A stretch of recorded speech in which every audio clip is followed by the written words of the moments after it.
नमस्कार दोस्तों, दुर्गा सप्तशती का पहला और दूसरा अध्याय चलिए शुरू करते हैं।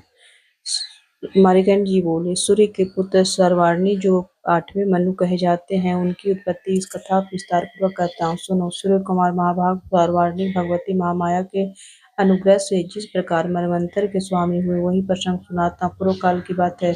स्वरोचिष मनवंतर में सूरत नाम के एक राजा थे, जो चैत्र वर्ष में उत्पन्न हुए थे। उनका समस्त भूमंडल पर अधिकार था, जो प्रजा का अपने और पुत्रों की भांति धर्मपूर्वक पालन करते थे। तो भी उस समय कोला विध्वंसी नाम के क्षत्रिय उनके शत्रु हो गए। राजा सूरत राजनीति बड़ी प्रबल थी। उनके शत्रुओं के साथ संग्राम हुआ। यद्यपि कोला विध्वंसी संख्या में कम थी, तो भी राजा सूरत युद्ध में उनके परास्त हो गए। तब वे युद्ध भूमि में अपने नगर को लौट आए और केवल अपने देश के राजा होकर रहने लगे।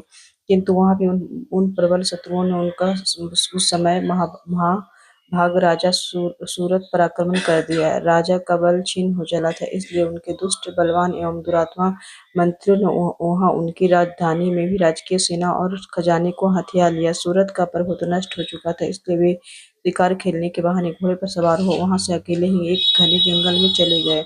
वहां उन्होंने विप्रवर मेधा मुनि का आश्रम देखा, जहाँ कितने ही हिंसक जीव जीव परम शांत भाव से रहते थे। मुनि के बहुत से शिष्य उस वन की शोभा बढ़ा रहे थे। वहां जाने पर मुनि ने उसका सत्कार किया और वो उन मुनि श्रेष्ठ के आश्रम पर इधर उधर विचरते हुए कुछ काल तक रहे। फिर ममता से आकृष्टित होकर वहां इस प्रकार चिंता करने लगे, पूर्व काल में मेरे पूर्वजों ने जिसका पालन किया था, वही नगर आज मुझसे रहित है। पता नहीं मेरे दुराचारी भृत्यगण उसकी धर्म पूर्वक रक्षा करते हैं या नहीं। जो सदा मद की वर्षा करने वाला शूरवीर था, वह मेरा प्रधान हाथी अब शत्रुओं के अधीन होकर न जाने किन भोगों को भोगता होगा। जो लोग मेरी कृपा, धन और भोजन पाने के सदा मेरे पीछे पीछे चलते थे, वे निश्चय ही अब दूसरे राजाओं का अनुसरण करते होंगे। उन अपव्ययी लोगों के द्वारा सदा खर्च होते रहने के कारण अत्यंत कष्ट जमा किया हुआ मेरा वह खजाना खाली हो जाएगा। ये तथा और भी कई बातें राजा सूरत निरंतर सोचने रहते थे। एक दिन उन्होंने वहां विप्रवर मेधा के आश्रम के निकट एक वैश्य को देखा और उनसे पूछा, भाई तुम कौन हो? यहाँ तुम्हारे आने का कारण क्या है? तुम क्यों शोकग्रस्त और अनमने से दिखाई देते हो? राजा सूरत का प्रेम पूर्वक वहां वो कहा हुआ वचन सुनकर वैश्य ने विनीत भाव से उन्हें प्रणाम करके कहा। वैश्य बोला, राजन, मैं धनियों के कुल में उत्पन्न एक वैश्य हूँ। मेरा नाम समाधि है। मेरे दुष्ट स्त्री पुरुष ने धन के लोभ में मुझे घर से बाहर निकाल दिया। मैं इस समय धन, स्त्री और पुरुष से वंचित हूँ। मेरे विश्वसनीय बंधुओं ने मेरा ही धन लेकर मुझे दूर कर दिया है, इसलिए दुखी होकर मैं वन में चला आया हूँ। यहाँ रहकर मैं इस बात को नहीं जानता कि मेरे पुत्रों की स्त्री के स्वजनों की कुशल है या नहीं, इस समय घर में कुशल से रहते हैं अथवा उन्हें कोई कष्ट है। वे मेरे पुत्र कैसे हैं? क्या वे सदाचारी अथवा दुराचारी हो गए हैं? राजा ने पूछा, जिन लोभी स्त्री पुरुष आदि ने धन के कारण तुम्हें घर से भी निकाल दिया है, उनके प्रति तुम्हारे चित्त में इतना स्नेह का बंधन क्यों? वैसे बोला, आप मेरे विषय में जैसी बात करते हैं वह सब ठीक है, किंतु क्या करूं, मेरा मन निष्ठुरता नहीं धारण करता। जिन्होंने धन के लोभ में पड़कर पिता के प्रति स्नेह, पति के प्रति प्रेम तथा आत्मीय जनक के प्रति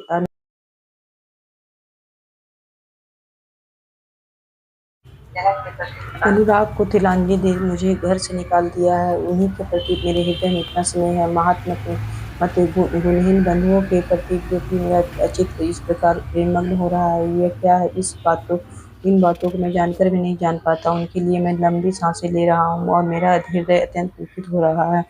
उन लोगों को प्रेम का सर्वथा अभाव है, तो भी उनके प्रति जो मेरा मन निष्ठुर नहीं हो पाता, इसके लिए क्या करूं? मार्कंड जी कहते, ब्राह्मण तदंतर राजाओं में श्रेष्ठ सूरत और यह समाधि नामक वैसे दोनों साथ साथ मेधा मुनि की सेवा में उपस्थित हुए और उनके साथ यथा योग्य अनुनयनपूर्ण विनय पूर्वक बर्ताव करके राजा बैठे। तत्पश्चात वैश्य और राजा ने कुछ वार्तालाप आराम किया। राजा ने कहा, भगवान, मैं आपसे कुछ बात पूछना चाहता हूँ, आप बताइए।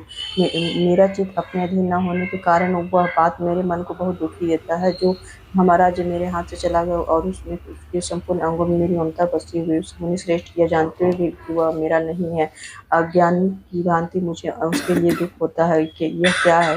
इधर उस वैसे भी घर से अपमानित होकर आया है, उसके पुत्र स्त्री और बेटे ने उसे छोड़ दिया, स्वजन ने उसका परित्याग कर दिया, तो वो भी उनके प्रति अत्यंत हार्दिक नहीं रखता। इस प्रकार यह तथा मैं ये दोनों ही बहुत दुखी हैं, जिससे प्रत्यक्ष दोष देखा गया है। उस विषय के लिए हम भी हमारे मन में ममता जनित आकर्षण पैदा हो रहा है। महाभाग हम दोनों समझदार हैं, तो भी हम में जो मोह पैदा हुआ है यह क्या है।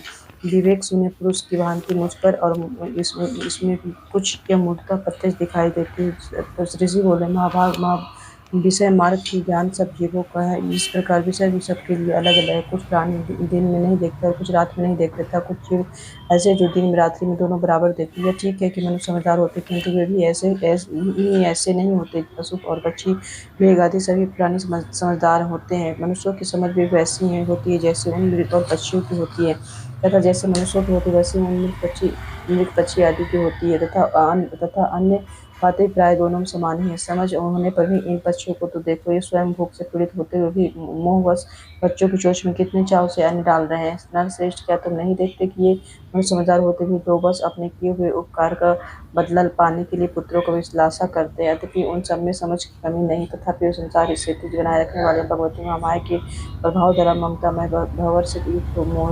मोह के गहरे गर्त में गिराए गए हैं। इसलिए उसमें आश्चर्य नहीं करना चाहिए। जगदीश्वर भगवान विष्णु की योग निद्रा को जो भगवती महामाया है, उन्हीं से यह जगत मोहित हो रहा है। वे भगवती महामाया देवी ज्ञानियों के चित्त को बलपूर्वक खींचकर मोह में डाल देती है। वे ही इस संपूर्ण चराचर जगत की सृष्टि करती है। तब यही प्रसन्न होने पर मनुष्यों को मुक्ति के लिए वरदान देती है। वे ही परा विद्या, संसार बंधन और मोक्ष की हेतु भूता सनातनी देवी तथा संपूर्ण ईश्वरी है। राजा ने पूछा, भगवान जिन्हें आप महामाया कहते हैं, वे देवी कौन है? ब्राह्मण, उनका आविर्भाव कैसे हुआ तथा उसका चरित्र कौन है?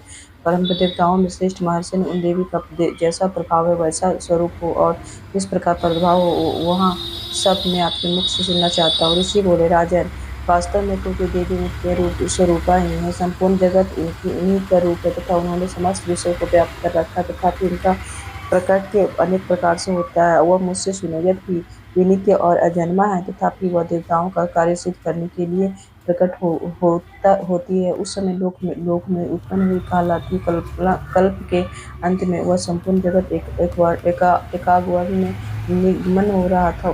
सबके प्रभु भगवान विष्णु शेष नदी जरिया बिछाकर योगिनियां से ले सो रहे थे। उस समय उनके कानों से मैल से दो भयंकर असुर उत्पन्न हुए, जो मधु और कैटव के नाम से विख्यात थे। वे दोनों ब्रह्मा जी का वध करने को तैयार हो गए थे। भगवान विष्णु के नाभि कमल में विराजमान प्रजापति ब्रह्मा जी ने जब उन दोनों को भयानक असुरों को अपने पास पाया और भगवान को सोया हुआ देखा, तब एक विचित्र होकर उन्होंने भगवान विष्णु को जगाने के लिए उनके नेत्रों में निवास करने वाली जो निद्रा का स्तवन आरंभ किया, जो इस विश्व के अधीश्वरी जगत को धारण करने वाली, संसार पालन और संसार का संहार करने वाली तथा तेज स्वरूप भगवान विष्णु की अनुपम शक्ति है। उन्हीं भगवती निद्रा देवी का भगवान बहुत ब्रह्मा स्तुति करने लगे। ब्रह्मा जी ने कहा, देवी तुम ही स्वाहा, तुम ही स्वधा, तुम ही उपष्टकार हो। स्वर भी तुम्हारे ही स्वरूप है। तुम ही जीवनदानी सुधा हो। नित्य निराक्षर प्रवन में आकार उकार मकार इन तीनों मात्राओं के रूप में तुम ही स्थित हो तथा इन तीनों मात्राओं के जो बिंदु रूपा नित्य अर्ध मात्रा और जिसका विशेष रूप में उच्चारण नहीं किया जा सकता, वह भी तुम ही हो। देवी तुम ही संध्या सावित्री तथा परम जाननी हो। देवी तुम ही इस विश्व ब्रह्मांड को जान करती हो। तुम ही इस जगत की सृष्टि हो। तुम ही से इसका पालन होता है। सदा तुम ही कल्प के अंत में सबको अपना ग्रास बना लेती हो। जगन्माई देवी, इस जगत की उत्पत्ति के समय तुम सृष्टि रूपा हो, पालन काल में स्थिति रूपा तथा कल्पांत के समय संहार रूप धारण करने वाली तुम ही महाविद्या, महामाया, महामेधा, महास्मृति, महामोह रूपा महादेवी और महासुरी हो। तुम तीनों गुणों को उत्पन्न करने वाली शक्ति प्रकृति भयंकर कालरात्रि, महारात्रि और मोहरात्रि भी तुम ही हो। तुम ही श्री, तुम ही ईश्वरी, तुम ही हेम और तुम ही बुद्ध स्वरूपा, बुद्धि और लज्जा, तुष्टि, शांति और क्षमा भी तुम ही। तुम खरधारणी, शूलधारणी, गो रूपा और गदा, चक्र, शंख और धनुष धारण करने वाली वान, भुसुंडी और परिग हो, ये भी तुम्हारे अस्त्र हैं। तुम सौम्य और सौम्यंतर हो। इतना ही नहीं, जितने भी सौम्य एवं सुंदर पदार्थ हैं उनकी सबकी अपेक्षा तुम अधिक सुंदरी हो। पर और अपर सब में परे रहने वाली परमेश्वरी तुम ही स्वरूपी देवी। कहीं भी असत की जो कुछ वस्तुएं हैं उन सब की जो शक्ति है वो तुम ही। वैसी अवस्था में तुम्हारी स्तुति क्या हो सकती है, जो इस जगत की सृष्टि पालन संहार करने वाली उन भगवान को भी जब तुमने निद्रा के अधीन कर दिया, तब तुम्हारी स्तुति करने में यहाँ कौन सा समर्थ हो सकता। मुझको भगवान शंकर तथा भगवान विष्णु को भी तुमने ही शरीर धारण कराया। अब तुम्हारी स्तुति करने सीख सकती किसमें देवी। तुम भी तो अपने उदार प्रभाव से प्रशंसित हो। ये दोनों दोनों दुर्गंध असुर मधुर काटव इनको मुंह में डाल दो और जगदीश्वर भगवान विष्णु की शीघ्र ही जगा दो। साथ ही उनके भीतर इन दोनों महान असुरों को मार डालने की बुद्धि उत्पन्न हो। ऋषि कहते हैं, राजन, जब ब्रह्मा जी ने वहां मधु और कैटभ को मारने के उद्देश्य से भगवान विष्णु को जगाने के लिए तमोगुण के अधिष्ठात्री देवी योग निद्रा की इस प्रकार स्तुति की, तब भगवान के नेत्र, मुख, नासिका, बाहु, हृदय और वक्ष स्थल से निकलकर अव्यक्त जन्मा ब्रह्मा जी की दृष्टि से समझ खड़ी हो गई। योग निद्रा से मुक्त होने पर जगत के स्वामी भगवान जनार्दन ने एकाग्र में जल में सैया सजा उठे। फिर उन्होंने उन दोनों असुरों को देखा। वे दुरात्मा मधु और कैटभ बलवान आक्रमण थे और क्रोध से लाल आंखें किए ब्रह्मा जी का खा जाने के लिए उद्योग कर रहे थे। तब भगवान श्री हरि ने उत्तर देने के साथ 5,000 वर्षों तक केवल का युद्ध किया। वो दोनों ही अत्यंत बल के कारण उत्मत्त हो रहे थे। इधर माँ माया ने भी उन्हें मुंह में डाल रखा था, इसलिए भी भगवान विष्णु से कहने लगे, हम तुम्हारी वीरता से संतुष्ट हैं, तुम हम लोगों से कोई वर मांगो। किसी भी भगवान बोले, यदि तुम दोनों मुझ पर प्रसन्न तो तुम हमारे हाथ से मार जाओ, बस इतना सा ही मैंने वर मांगा है, यहाँ दूसरे किसी वर से क्या लेना। इसी कहते हैं, इस प्रकार धोखे में आ जाने पर जब उन्होंने संपूर्ण जगत में जल ही जल देखा, तब कमल नयन भगवान से कहा, पृथ्वी जल में डूबी न हो, जहाँ सूखा स्थान हो वहाँ हमारा वध करो। ऋषि कहते हैं, जब तथास्तु कहकर शंख चक्र और गदा धारण करने वाले भगवान ने उन दोनों के मस्तक पर अपनी जांग पर रखकर चक्र से काट डाले। इस प्रकार ये देवी महात्मा महाप्राण स्तुति करने पर स्वयं प्रकट हुई थी। अब पुनः तुमसे उनके प्रभाव का वर्णन करता हूँ, सुनो। पहला अध्याय 200 खत्म हुआ, अब दूसरा अध्याय शुरू करते हैं।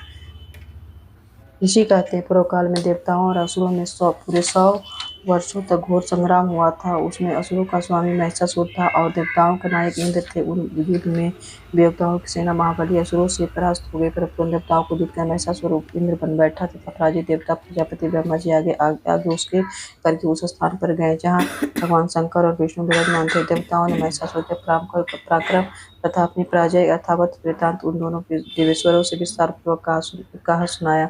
वे बोले, भगवान महिषासुर, सूर्य, इंद्र, अग्नि, वायु, चंद्रमा, यम, वरुण तथा अन्य देवताओं के अधिकार सुनकर स्वयं उनका अधिष्ठाता बन बैठा है। उस दुरात्मा में इसने प्रमुख देवताओं को स्वर्ग से निकाल दिया है। अब वे मनुष्य की भांति पृथ्वी पर विचरते हैं। दैत्यों का सारी कर्तव्य तो हमने आप लोगों से कहा सुना है, अब हम आपकी शरण में आए हैं, उसकी वध का कोई उपाय सोचिए।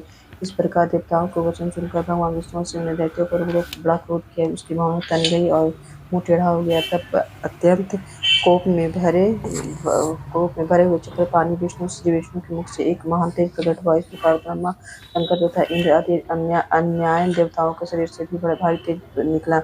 वह सब मिलकर एक हो गया। महान तेज का वह ज्वालयमान पर्वत सा जान पड़ा। देवताओं ने देखा, वहां सब उसकी ज्वालाएं संपूर्ण दिशाओं में व्याप्त हुई। संपूर्ण देवताओं के शरीर से प्रकट हुए उस तेज की कोई तुलना नहीं थी। आकर्षित होने पर वह नारी के रूप में परिणत हो गया और उसके प्रकाश से तीनों लोकों में व्याप्त जान पड़ा। भगवान शंकर का जो तेज था उससे उस देवी का मुख प्रकट हुआ। यमराज के तेज के उसके सिर में बाल निकल आया। भगवान विष्णु जी के तेज से उनकी भुजाएं उत्पन्न हुई। चंद्रमा के तेज से दोनों स्तनों का, इंद्र के तेज से मध्य भाग का प्रादुर्भाव हुआ। वरुण के तेज से जंघा और पिंड तथा पृथ्वी के तेज से नितम भाग का प्रकट हुआ। ब्रह्मा जी के तेज से दोनों चरण और सूर्य के तेज से उनकी उंगलियां हुई। वसुओं के तेज से हाथों की उंगलियां और कुबेर के तेज से नासिका प्रकट हुई। उस देवी के दांत प्रजापति के तेज से और तीनों नेत्र अग्नि के तेज से प्रकट हुए थे। उसकी भवें संध्या के और कान वायु के तेज से उत्पन्न हुए थे। इस प्रकार अन्यायन देवताओं के तेज से भी उस कल्याणमयी देवी का आविर्भाव हुआ। तदंतर समस्त देवताओं के तेज पुंज से प्रकट हुई देवी को देखकर महिषासुर ने सताए हुए देवता बहुत प्रसन्न हुए। पिनकधारी भगवान शंकर अपने सूल से सूर्य निकालकर उन्हें दिए। फिर भगवान विष्णु ने अपने चक्र से उस चक्र करके भगवान की प्रार्थना किया। वरुण ने भी शंख भेंट किया। अग्नि ने उन्हें शक्ति दी और वायु ने धनुष और बाण से भरे हुए 2 तरकश प्रदान किए। सहस्त्र नेत्र वाले देवराज इंद्र ने अपने वर से वर्ष उत्पन्न करके दिया और एरावत हाथी ने उतार कर 1 घंटा भी प्रदान किया।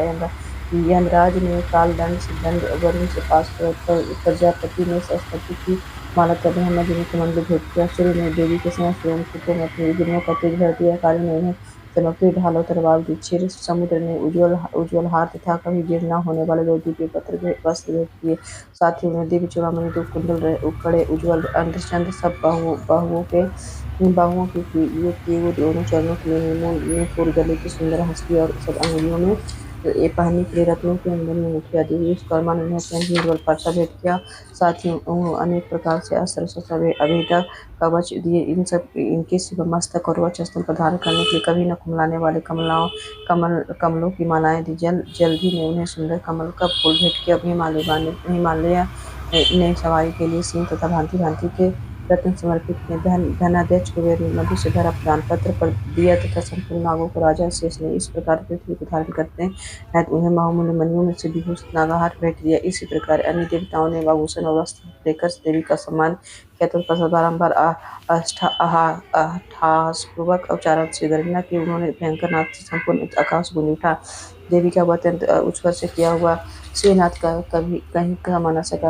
आकाश उसके सामने से लघु प्रतीत होने लगा। उससे जोर से प्रतिध्वनि हुई जिससे संपूर्ण विश्व में हलचल मच गया। समुद्र कांप उठा, पृथ्वी डोलने लगी और समस्त पर्वत हिलने लगे। उस समय देवताओं ने अत्यंत प्रसन्नता के साथ ही वाहिनी भवानी से कहा, देवी तुम्हारी जय हो। साथ ही महर्षियों ने भक्ति भाव से विनम्र होकर उनका स्तमन किया। पर संपूर्ण लोगों की शोकग्रस्त देख दैत्यगण अपने समस्त सेनाओं कवच आदि से सुसज्जित कर हाथों में हथियार ले सहसा उठ खड़े हो गए। उस समय महिषासुर ने बड़े क्रोध में आकर कहा, क्या हो रहा है।